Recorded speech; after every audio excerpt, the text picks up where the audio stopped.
Hello everyone friends, this is Magellan's cross. The cross that is placed here is named after Magellan. As I have already asked before, and I will ask you now, how do you as Filipino feel about this person? I have heard different and ambiguous opinions on this matter.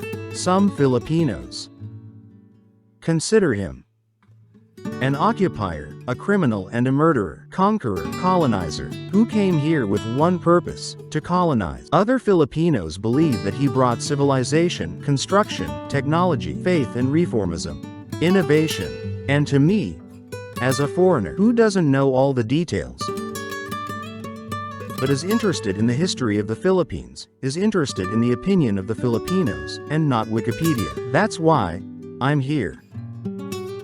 Now I speak my native language, and for you the dubbing word. Look, I also learned about Lapu-Lapu. Lapu-Lapu was one of those people who did not like Magellan. Now he seems to be the first national hero.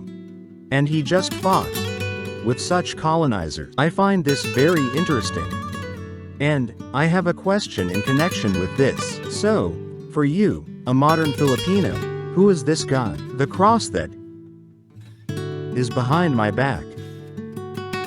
I understand that this is already history, but do you think that without his arrival here, the Philippines would have developed more slowly and his arrival here was beneficial for the Philippines? Or do you think that Magellan behaved badly, as Lapu-Lapu believed?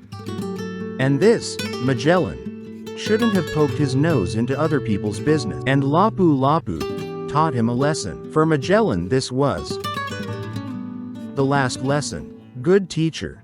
But this lesson, other colonizers should see it too, right?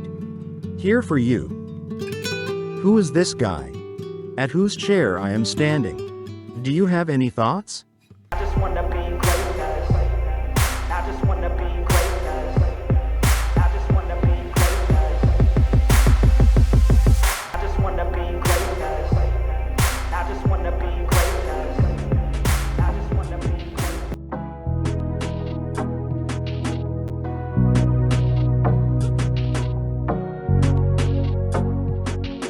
And friends, it's time to visit this church Santo Nino, which is located right here.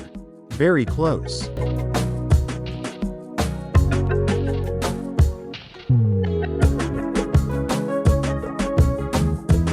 After passing the main entrance, I see that we have entered some kind of courtyard. Now we will try to walk here and see what is here, how it all looks. The sign kindly tells you where you were, and it seems these are the years of foundation. As in other Philippine churches that I have been to, I see that here there are also special braziers for candles on the street here on the left. In the Philippines they're always on the street, at least in the churches that I have been to. Filipinos are a very religious people. People come to light a candle and pray. I see that there are many young people here, which makes me happy because in my country, young people are a little embarrassed to put and light candles and pray. Although in my country, people are also quite religious. As in my country, in the Philippines, there are several religions, for example, Muslims, Buddhists, etc. But mainly it is the Orthodox Church. I like that young people here are not embarrassed to come to church. I don't know yet where I need to go. I just go where my eyes look and I see such and such monuments ahead. So I go there to look. I think the entrance to the church itself was a little further, and I'll go there a little later. There is some kind of installation with a waterfall ahead. I can hear the murmur of water. In general, the atmosphere of Philippine churches is very calm, which gives a feeling of tranquility. It seems that this waterfall symbolizes something because there is a statue of some saint at the top. Perhaps this church is named after him.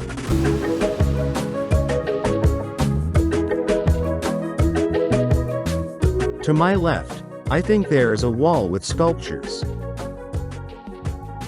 It seems like there are some epic scenes depicted on these walls. It looks cool. I wish I could take my other camera, not the wide-angle one I'm shooting with now, and take some lighting equipment and go back to this place in the dark and make some great cinematic footage. But no one will let me do that. It's a church after all.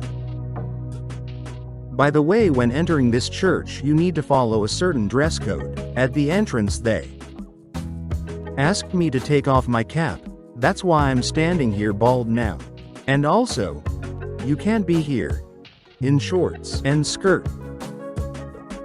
This is the dress code here, and look at the people here. They come to light a candle and pray, so this is right. This is not a nightclub, right? Well, let's move on to the church. I think now we will go to the church itself. There ahead, I saw another building. Probably this is the church. We'll see now. Now we are making our way carefully in the opposite direction so as not to disturb any of the worshippers. Not all people like people with a camera who are walking around while they're trying to concentrate. People are divided into two types.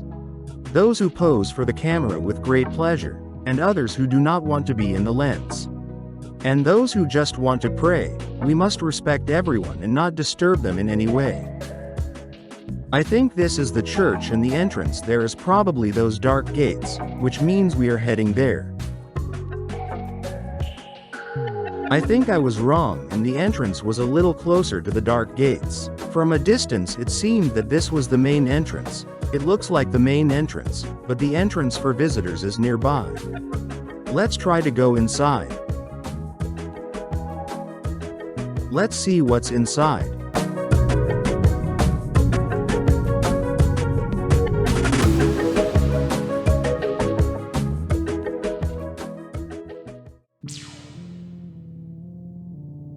At the entrance we are greeted by a corridor with paintings that look very epic. I like them.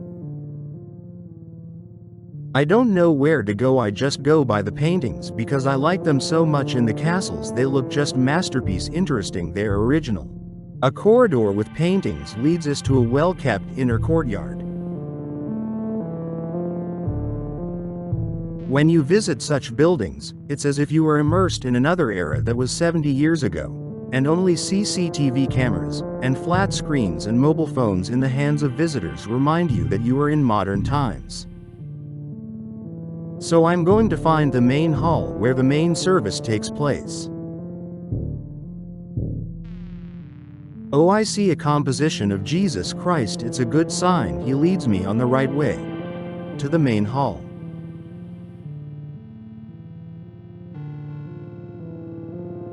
What a beauty! But before I enter the main hall I saw a room with statues of some characters. First,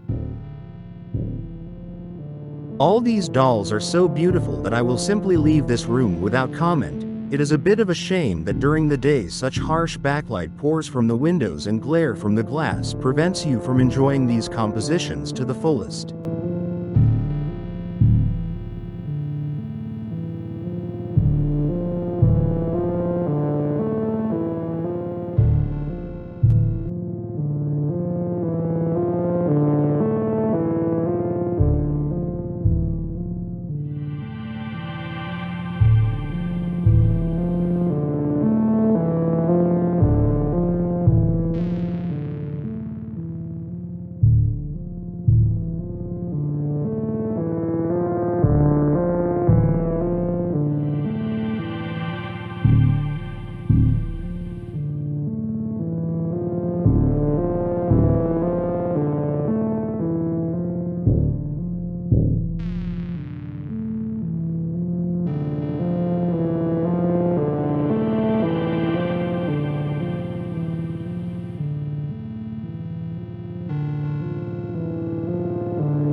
And here is the main hall.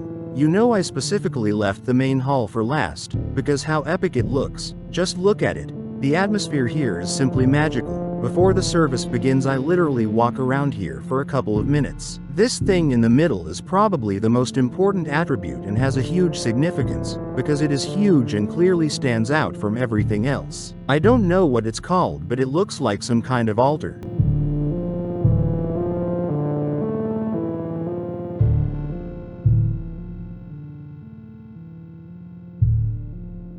Maybe it's time to tell you to subscribe to the channel and like and leave your comments. I know, friends. For you these are annoying banal requests that you often hear. Just support.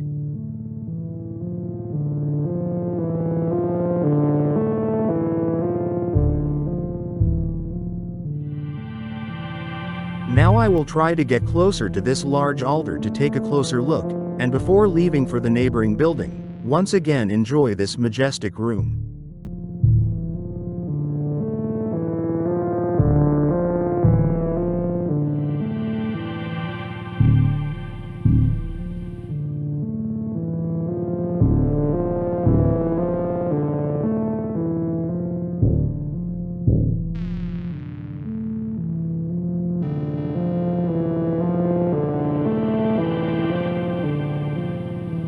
So we go to the exit and ahead we see the last building that I have not been to and we go there. On both sides of the building there are two side wings of the building. It seems we were lucky with the weather today because it has been raining in Cebu for the last week and I didn't know if I would be able to go here. It must not be easy to maintain such an old infrastructure in such excellent condition considering that the Philippines is prone to earthquakes and typhoons. You know there are no people in front, why? Friends, I understand everything. In fact, you can't go there. There is a barrier there, clearly telling you that you can't go further into that building. So friends, that's all for today. See you again more than once.